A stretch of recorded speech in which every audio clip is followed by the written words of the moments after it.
Les accords du GATT, qu'est-ce que c'est? Les accords du GATT tirent leur nom du General Agreement on Tariffs and Trade, traduit en français par l'accord général sur les tarifs douaniers et le commerce.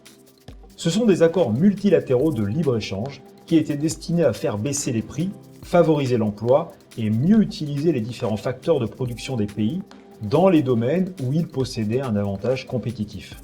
Ces accords sont entrés en vigueur en 1947 et ont été remplacés en 1994 par l'Organisation mondiale du commerce.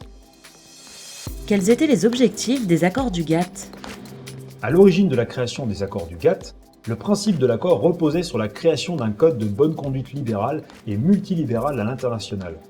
Parmi les objectifs premiers, on note faciliter la liberté des échanges, faire baisser les prix pour les consommateurs finaux, favoriser l'emploi dans les secteurs dans lesquels un État possède un avantage comparatif, ou encore aider les pays à mieux utiliser et gérer leurs facteurs de production.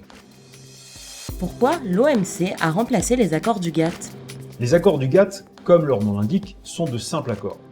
Le système du GATT reposait donc sur un aspect politique et non sur une véritable organisation internationale comme l'est aujourd'hui l'OMC, l'Organisation mondiale du commerce.